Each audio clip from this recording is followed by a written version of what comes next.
जय जिनेन्द्र। आपने प्रश्न पूछा कि अष्टमी और चतुर्दशी को ही उपवास क्यों करते हैं, अन्य द्वितीया तृतीया चतुर्थी आदि को क्यों नहीं करते हैं। देखिए, शास्त्र में इसका उत्तर ये दिया गया है कि अष्टमी और चतुर्दशी पर्व तिथियां हैं। पर्वणि अष्टम्याम च चतुर् रत्नकरंड श्रावकाचार में स्पष्ट लिखा है कि अष्टमी और चतुर्दशी पर्व तिथियां हैं, इसलिए इनमें उपवास किया जाता है। अन्य भी अनेक ग्रंथों में यही उत्तर दिया गया है। छह ढाला में भी यही उत्तर दिया है। पर्व चतुष्टय माहि पाप तज प्रोसद धरिये। तो आगम का उत्तर तो यही है कि अष्टमी और चतुर्दशी पर्व तिथियां हैं, इसलिए इनमें उपवास किया जाता है। लेकिन अब यहाँ कुछ और खास बातें विचार करने की है। जैसे अन्य तिथियों में भी यदि कोई उपवास करे तो उसका निषेध तो कहीं है नहीं, करने वाले करते ही हैं। उपवास किसी भी तिथि को किया जा सकता है और उसका उत्तम फल प्राप्त होता ही है, इसमें कहीं कोई संदेह नहीं है। लेकिन अष्टमी और चतुर्दशी पर्व तिथि होने से उनमें तो अवश्य ही उपवास करना चाहिए, ऐसी आचार्यों की प्रेरणा है। अन्य तिथि का निषेध नहीं है, अन्य तिथि में भी कर सकते हो, लेकिन अष्टमी और चतुर्दशी को तो करो, ऐसा वे कहना चाहते हैं। अब आगे प्रश्न पैदा हो सकता है कि अष्टमी चतुर्दशी पर्व तिथि हैं, इस ऐसा क्यों, इसके पीछे क्या कारण है। तो ये भी चिंतन का विषय है। कुछ विद्वानों ने ऐसा लिखा है। अभी एक पुस्तक निकली है जैन पर्व पर, उसमें ऐसा लिखा है कि 8 कर्मों का नाश करने के लिए अष्टमी को पर्व तिथि कहा है और 14 गुण स्थानों को पार करने के लिए चतुर्दशी ऐसी तिथि, उसको पर्व तिथि कहा है। लेकिन ये बात कुछ ठीक से जमती नहीं है। ऐसे तो हम किसी भी तिथि के साथ जोड़ सकते हैं।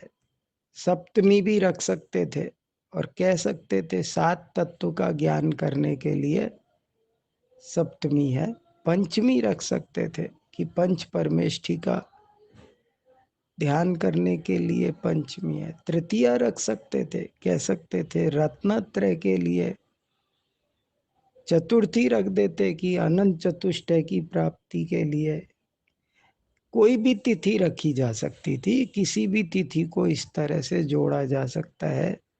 इसलिए ये बात तो कुछ जमी नहीं कि अष्टमी 8 कर्मों का नाश करने के लिए है और चतुर्दशी 14 गुण स्थान पार करने के लिए है। तो फिर क्यों है अष्टमी और चतुर्दशी महत्वपूर्ण। तो देखो भाई, या तो इसका कोई उत्तर ऐसा है जो आज लुप्त हो गया है, कोई अद्भुत कोई ज्योतिषीय कारण हो, कोई केवल ज्ञान गम्य कारण हो। लेकिन बहुत विद्वानों से चर्चा करने के बाद भी मुझे आज तक इनका कोई ऐसा कारण समझ में नहीं आया कि जिसके कारण इनको विशेष महत्वपूर्ण हम आसानी से सरलता से समझ सकें। लेकिन एक बात मुझे जरूर समझ में आती है बहुत अच्छी तरह।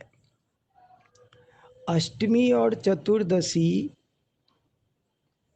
का सभी धर्मों में कुछ विशेष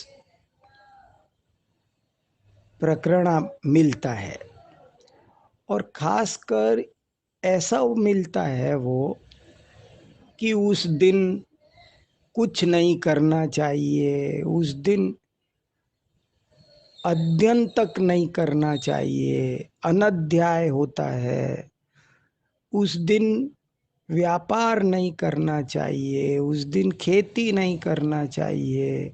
अष्टमी और चतुर्दशी के दिन सर्व कार्यों का निषेध मिलता है सभी धर्म ग्रंथों में।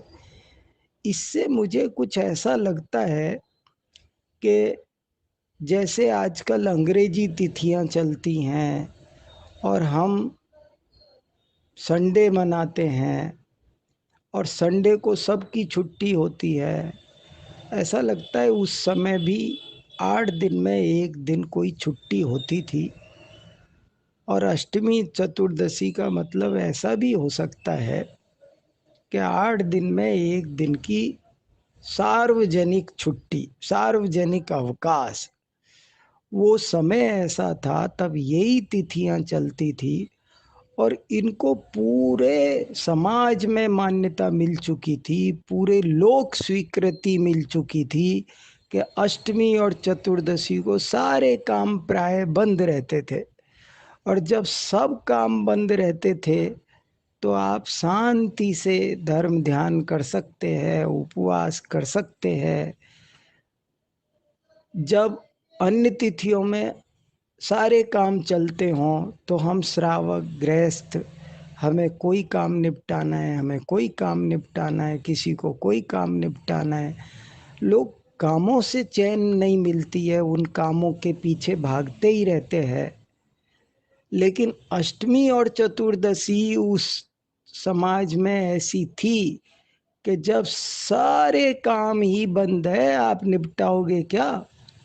इसलिए आज आपको ये अनुकूलता है कि अष्टमी और चतुर्दशी को आप शांति से उपवास करें, स्वाध्याय करें, चिंतन करें, जो कुछ करें, धर्म ध्यान करें, सामायिक करें।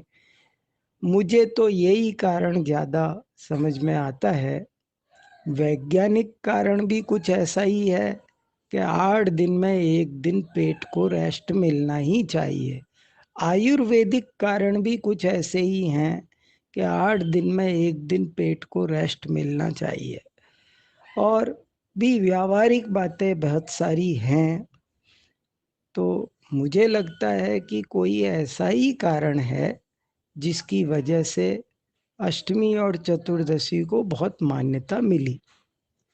यदि कोई व्यक्ति आज रविवार रविवार को भी उपवास करना चाहे और रविवार को अपने खूब धर्म ध्यान करना चाहे, स्वाध्याय सामायिक करना चाहे, तो वो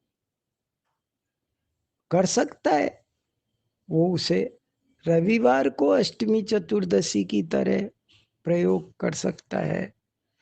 ऐसा सब मेरी समझ में आ रहा है। मैंने जैसा जाना, जैसा समझा, जैसा पढ़ा, वैसा आपको उत्तर दिया है। यदि इसमें कहीं पर कोई स्खलन हो तो मेरा विद्वानों से निवेदन है कि वे इसमें कुछ संशोधन कर लें। जय जिनेन्द्र।